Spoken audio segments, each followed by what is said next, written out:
Together, they danced under the stars. It was as if the world had stopped spinning and there was nothing but the music, the firelight, and the two of them.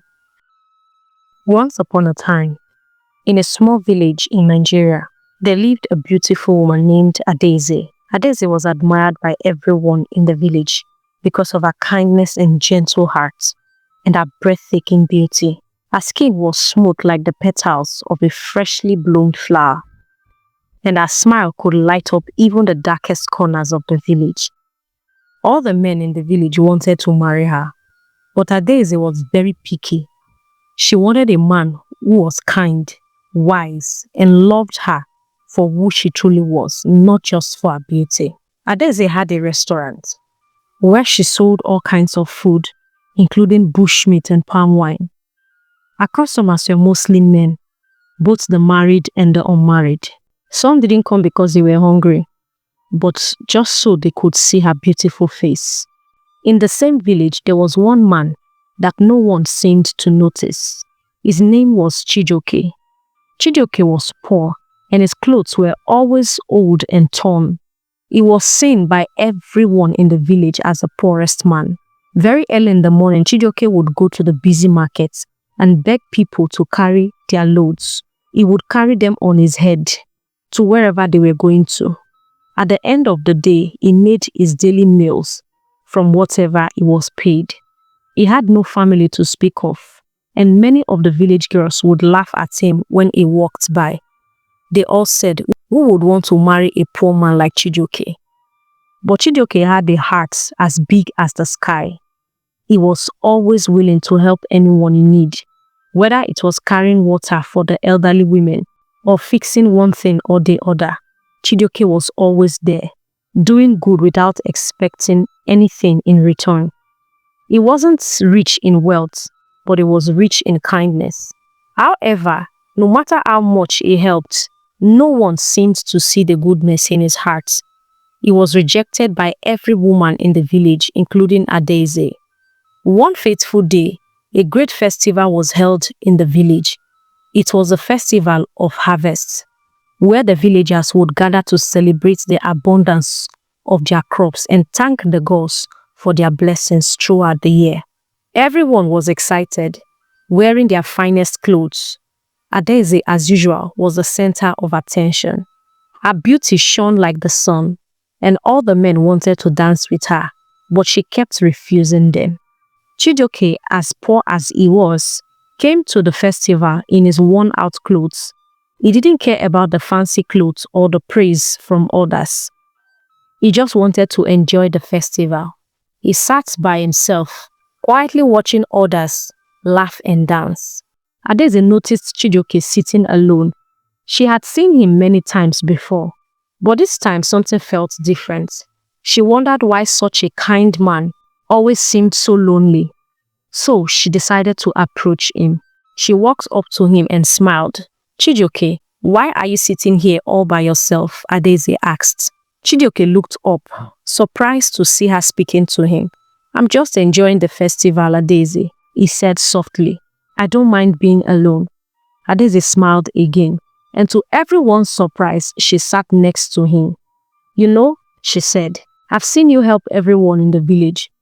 You're always kind, but why do you never ask for help in return?" Chijioke lowered his head, feeling a bit shy. "I don't need anything, Adaeze. Helping others make me happy, and that is enough for me." Adaeze looked into his eyes and felt a strange warmth in her heart. "You are a good man, Chijioke. I think you deserve to be happy too." Chijioke was shocked. No one had ever spoken to him like that before.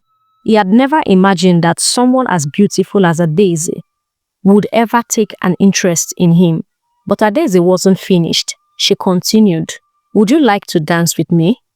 At first, Chijioke hesitated. He felt awkward, not because he didn't want to dance, but because he felt he wasn't worthy of dancing with someone as beautiful as her. But Adaeze reached out her hand, and Chijioke took it. Together, they danced under the stars. It was as if the world had stopped spinning, and there was nothing but the music, the firelight, and the two of them. As the night wore on, the villagers watched in surprise.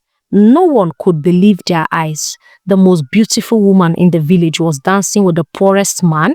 As they danced, Adaeze felt something she had never felt before, a deep connection with Chijioke. She realized that beauty and wealth were not the only things that mattered.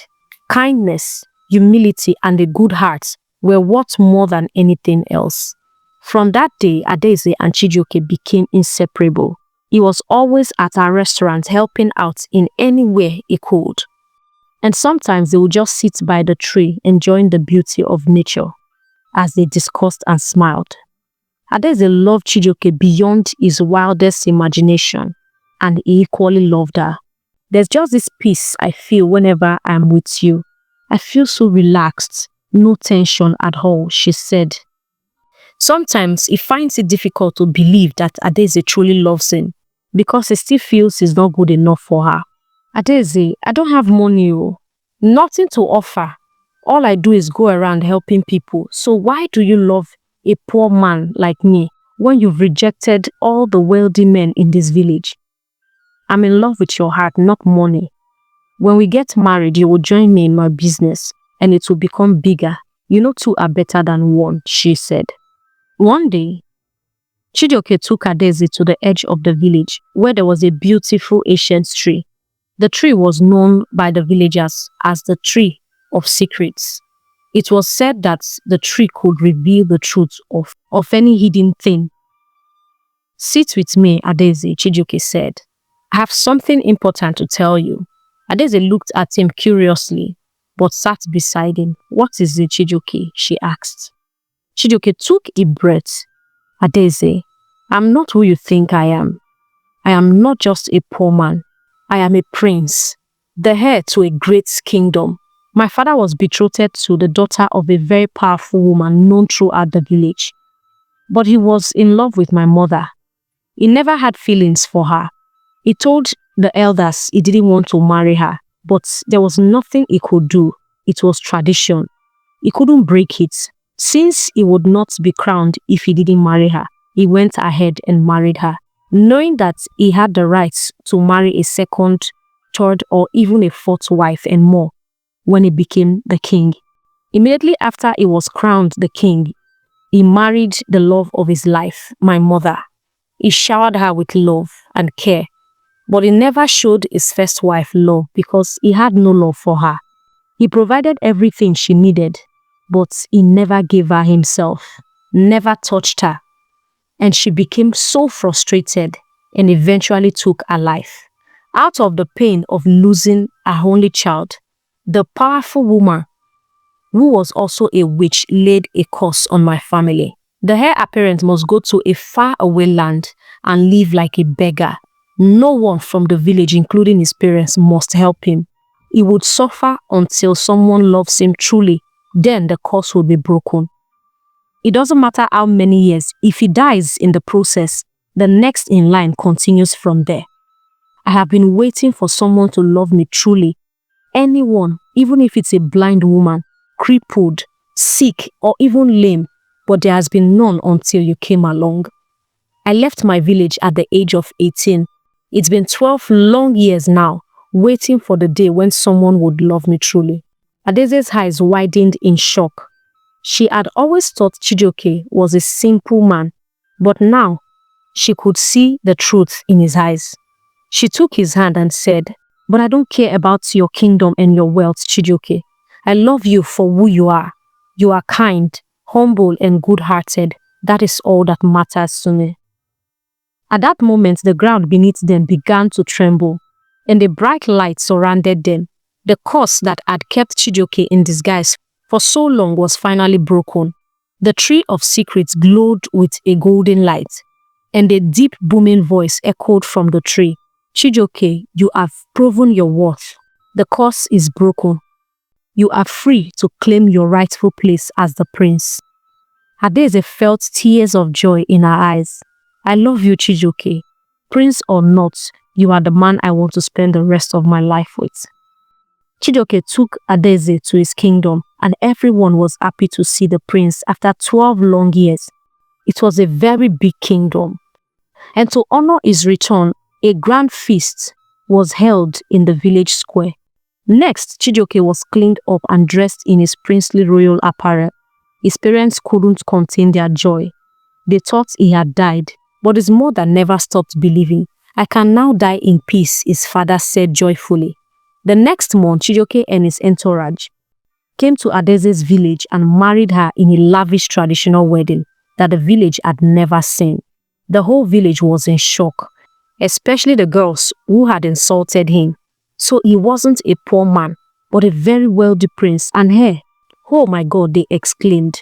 They had learned a lesson never to look down on anyone. Chijioke didn't forget the lessons he had learned. They ruled the kingdom with kindness and fairness, always remembering the humble village where they first met, and the love that had started without wealth and status, but with a simple dance under the stars. Moral lessons.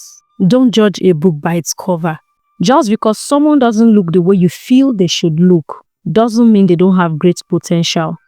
Chijioke was rejected by many for his poverty, but when Adaeze looked beyond the surface, she saw his true worth. This reminds us that we should never judge people based on their external appearances or circumstances. Thank you for watching. I'll see you in the next video. Bye.